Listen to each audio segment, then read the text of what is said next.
Cool. Welcome. Sorry.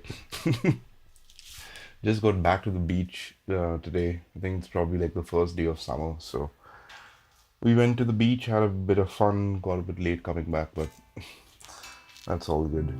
I'm here now, and thank you for tuning in. Rishabh says that sounds amazing. Oh yeah, it's just the guitar straight into the Soldano. It's always a good. It's a good tone. You don't really need to mess around much with it. So it's.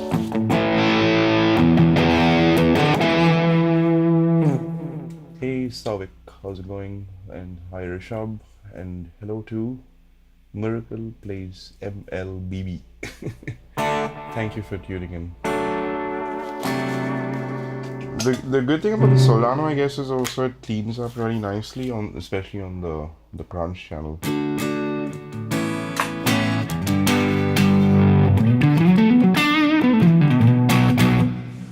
Rishabh saying play some Terry Cats. The only thing I actually know is this. Yeah,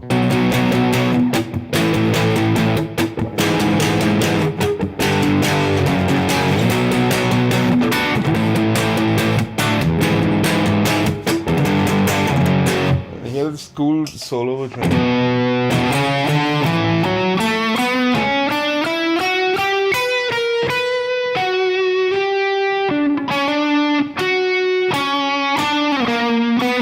something like that. It's a cool solo for what's it called? 25 or 6 to 4. Kay says, do you like Ingvi? Yeah, I do like Ingvi, especially like when he plays slightly bluesy. Sounds like an oxymoron, but he does do that sometimes. You can kind of just hear that. I guess it's all probably that old Richie Blackmore influence, you know.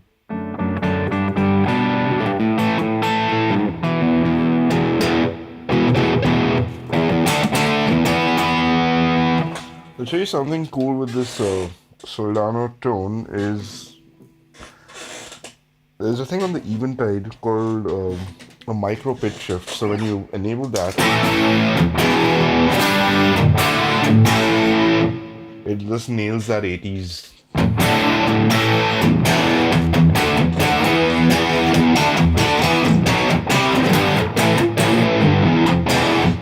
Without it, it's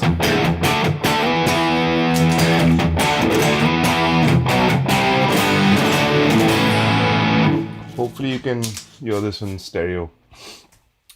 How do I set my Soldano? The gain, the bass and mids. Okay, so the crunch channel switch is on and the bright switch is on.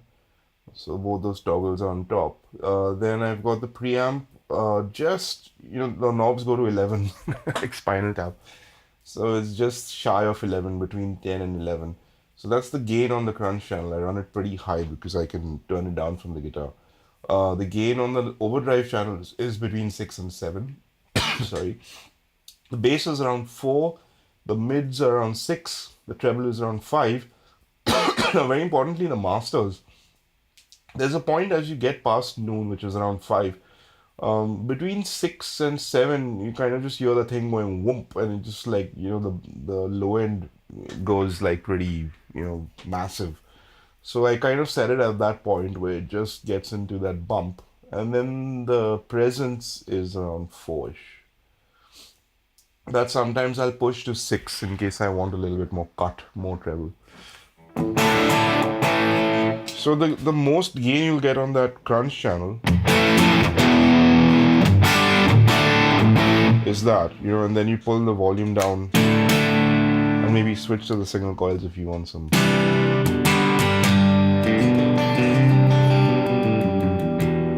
But it's pretty impressive. You can go from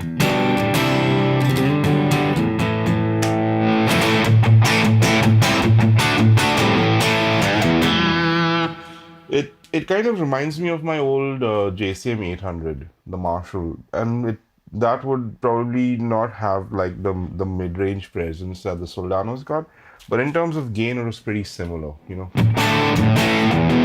Like that's the most, and then you would hit that JCM 800 with a pedal to get some more gain out of it. Whereas this amp, you just go over to the overdrive channel when you want, you know, that push over the cliff. Speaking of the 800, I did a video on the Boss SD1 and the DS1, both the Vazacraft versions.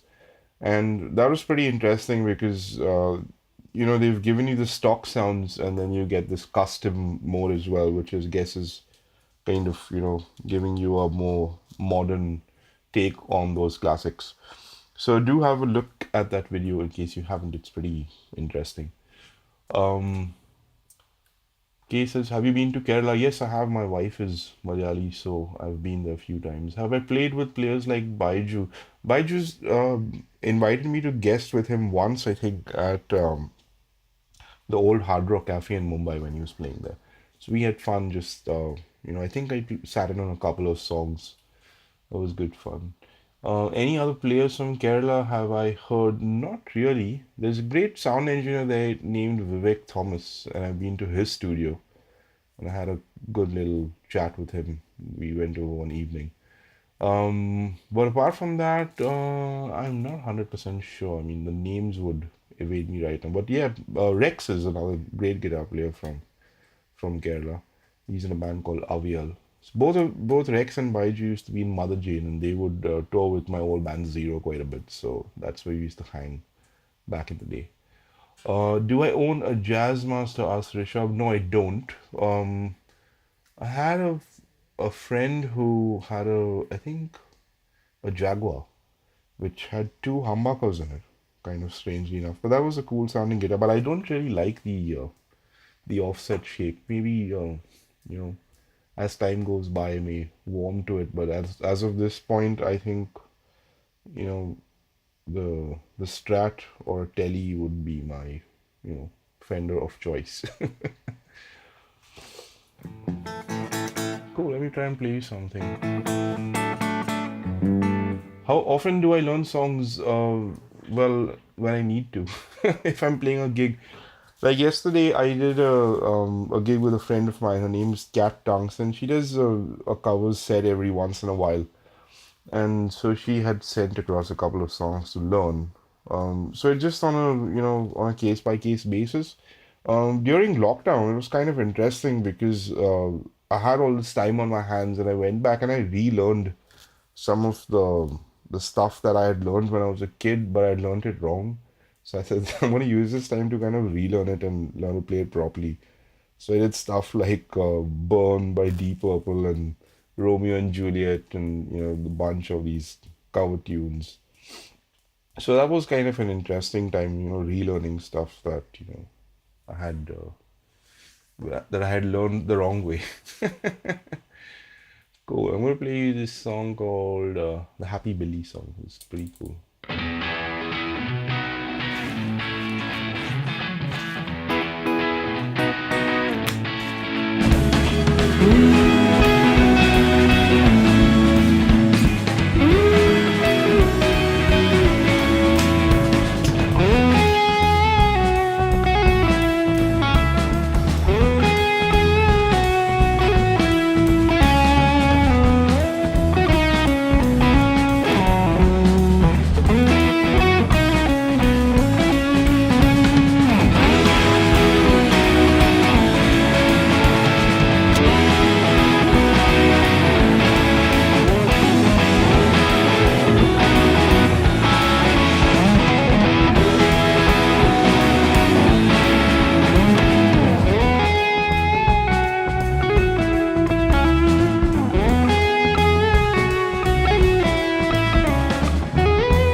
to play.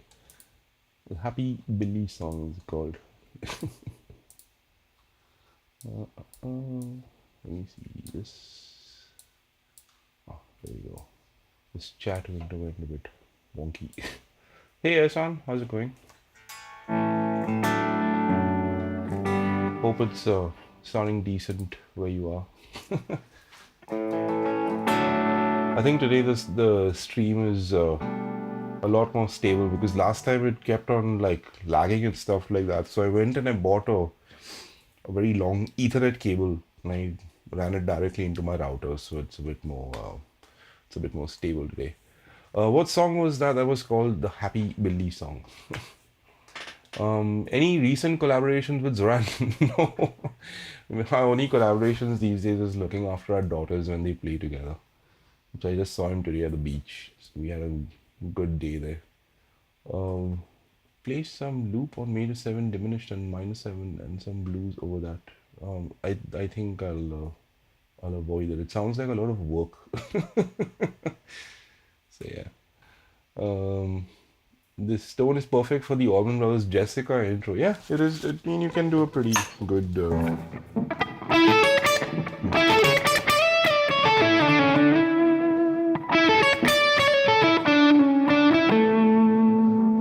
The funny thing is, I always thought there was a guitar harmony in that song, but the harmonies come from the keyboards. There's like a Hammond organ, and there's probably like a Wurlitz or some other kind of a keyboard. So one of them is.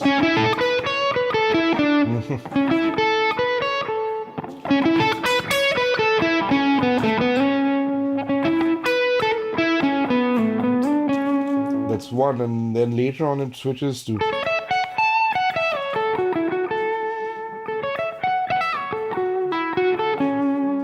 And if you want a really killer version of Jessica, check out the Dixie Dregs. They did an awesome version of that song. Steve Moss on guitar, killer solo. Check that out if you can.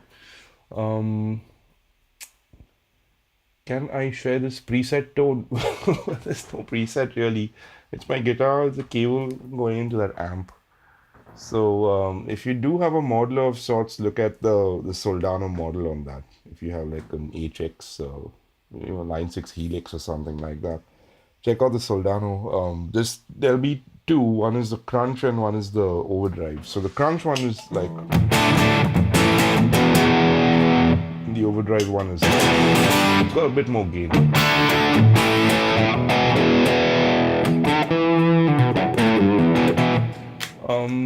Can I play North Star? I'll show you how the intro goes. So you kind of have to.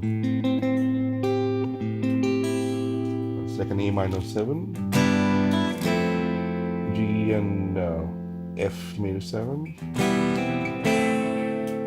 E minor, D minor 7, E minor again, and you do this F major 7 and then put the pinky for the.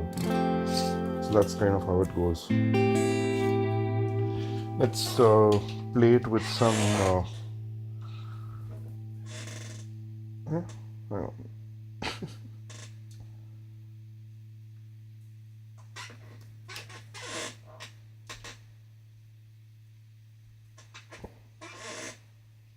Oh, here we go. Sorry. I just wanted to get that on.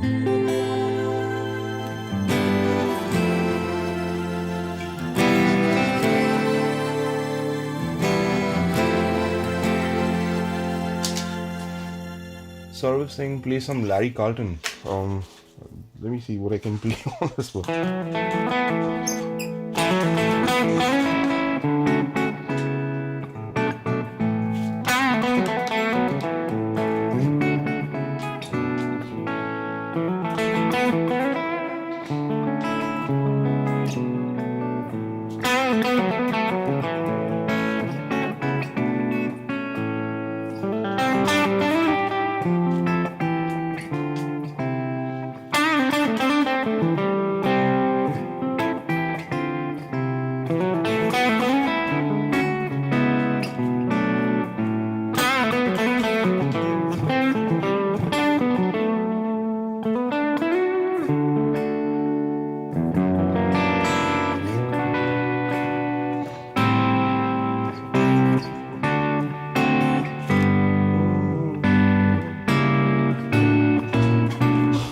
love those like the gospel sounding chord changes he plays too. Pretty awesome.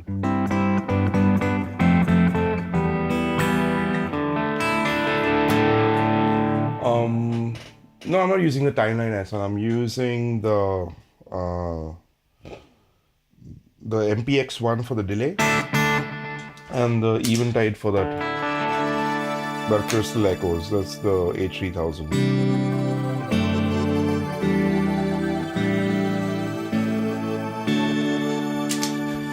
Um, what is this tone? It's just the guitar into the Soldano, and then there's a bit of reverb from the PCM 70. There's some delay from the MPX one. Those are both Lexicon processors, and then an Eventide H3000. I just have all that shimmer stuff on it at times. Have I done any tone modifications to my guitar? Well, I've changed the pickups to um, I think V60 LP single coils, and the humbuckers a Thornbucker Plus. Sorry, and the frets are stainless steel jumbo frets. That's about it. Do I know the solo by Guthrie Govan and Drive Home? No, I don't, but I was just listening to it yesterday. It's pretty awesome. Play the Les Paul, it's there at the back. I just did an entire gig with that yesterday, and I was feeling very lazy, and plus it was kind of like a rainy evening. So I just took the Boss Katana 100 combo amp, and they sent the foot switch for it, so I could, change patches and stuff like that. So I kind of just used two sounds, like a cleanish Fender and a slightly driven Marshall. And I took that line out and I ran it into the PA. It was like not a big a stage, so it was kind of like pretty compact. And the last time I took the 100-watt Marshall to that place, it was kind of like, occupying almost half the stage. And so this Katana is kind of nice. It just sits in the corner. And it did a really good job. I was pretty impressed with how that sounded. Um, the streaming is clean and clear, and I'm glad to hear that. It just showed me a slight drop in the bit rate, but hopefully that's temporary. Let me see, what have we got here? Any favorite Steven Wilson or Porcupine Tree song? Well, I kind of like those two albums that Marco and Guthrie played on, which is The Raven That Refused to Sing and what's the other one called? Hand Cannot Erase. And from Porcupine Tree, my brother used to keep playing that In Absentia album all the time when it just came out. So that's another favorite of mine. Really good heavy guitar tones on that album. So yeah, you're probably watching the interview with Rick Beato, right? I think everyone watched that. It's a pretty cool chat. In case you haven't seen it, go to Rick Beato's YouTube channel and check out the interview. There's another really nice video that just came out today. There's this guy called Brett Papa who has a YouTube channel. He's a Nashville guitar player, and he keeps getting these Nashville guys to come and sit in and do some videos. So today, I think, what did he have? Oz Noi with Tom Bukovac. So that's a really cool video. After this, maybe you can go and check that out. Thoughts on Nuno Betancourt? Man, he has a killer sense of rhythm. Anything I hear him play, the rhythm is just bang on the money. And of course, the chops are, ridiculous. So I have nothing but the highest amount of respect and admiration for Nuno. There's one really cool album I used to really like called Waiting for the Punchline, which was their fourth album, I think. And I think that happened just like after grunge had hit and stuff. So it was like a very stripped down production. And that kind of, more than the playing and anything else, it's just the production style of that album was like a big, head turner for me. Because till then, I think I was very focused on, just knitting everything in the mix together like really tightly and, everything very precise and stuff like that. But after that, it kind of became a bit more raw. And I just like the sound of how they captured a band in a room. So if you haven't heard that album, just like listen to the mix on that. And his guitar sounds are like raw and I mean the playing is again ridiculous. But it's a really cool album to check out. How did people discover new albums before the internet? Well, through friends, I guess, and we would get guitar magazines, especially like old used ones at the used magazine store. And I was always scoring them for like reading through interviews and seeing what, my favorite guitar players were listening to when, they grew up and stuff like that. And then I would try and find it. And then, maybe if an uncle is going to the States or to the UK or something, would ask them, "Can you bring me this album or something like that?" I remember asking my uncle. I think he got me the Birds' "Sweetheart of the Rodeo" album. That was like a something I read in a guitar magazine about this guy called Clarence White, and I was very intrigued at the time about wanting to hear that album. Then finally I got it, and I kind of understood what the deal was, because he basically had this thing called a B bender, which was linked to the strap here. So when you pull the guitar strap down, the B string goes up. So you kind of get these. What format? Well, earlier it was cassette, and then when CDs happened, we got CDs. Um, In absentia was 2002. How did people in India find out about that stuff? Well, we did have the internet by 2002. It wasn't really know, a, like a black hole or something like that. So, yeah. Hope to see Black Star Blues live one day. Well, the good news is we should be probably doing something in Feb or March. So maybe the second 2 weeks of Feb or the first week of March. It's kind of when we're looking at doing some gigs in India. Which tone is used in the song North Star? Well, there's a few different tones in that song. There's like a clean, the intro is like a clean thing, and I was probably using an RC booster into the clean channel of the custom audio. You can't see the amp right now because it's at the side. So that's the amp I used for recording that song. I didn't have the Solano at that time, so the the clean sounds were the RC booster into the clean channel of this amp, and the solo sounds were the Maxon SD9 into the drive channel. So kind of set the amp with a little bit of crunch, and then you hit it with the pedal to just give it some more gain. Um, and there would be have been some stereo delay from, I think, probably the MPX one. Similar thing, because I had this rack at the time, reverb from the PCM 70, and all those shimmery bits were the Eventide. Did I see Dream Theater show in 2018? No, man. I'm not the biggest Dream Theater fan, but cool that they did play there. Um, Yesterday you explored about the legendary jazz guitar player Carlton Keto. Yeah, he was a really old school guy from Calcutta, I think, and a lot of the older guitar players I knew would name check him. That they learned a bunch of stuff listening to him play. I never really got to meet him, but I met plenty of people who had played with him or studied with him, and had some cool stories about him. Um, how to overcome stage fear? Well, you have to kind of get into your own mind and figure out what about getting on stage is making you frightened. Is it the fear of failure? Is it the fear of your bandmates fucking up? Is it the fear of bad sound? Because all those things can slowly you can overcome those. The main thing, I guess, is fear of your own failure. So what you have to tell yourself is that you're there to participate rather than compete or anything like that.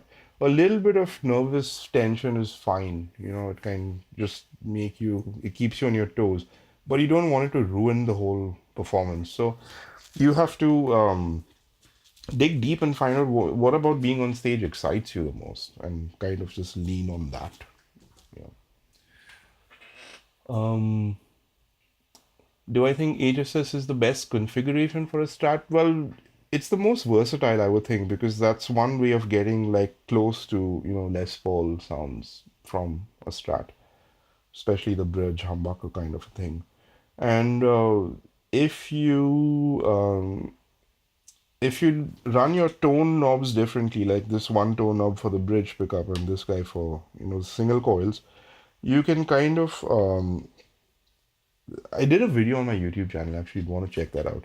because I explained how I do a particular kind of wiring. So the single coils need to see 250K on a volume pot, and the humbucker needs to see 500, and these need to see a different kind of tone knob, and so on and so forth. So there's a way of wiring it where you start off with a 500K volume pot, and then you can drop it to 250 for the single coils. That works out pretty well. So that's what I've done in this guitar. So in that video, I've actually opened up the guitar and showed you the wiring if you want to have a look.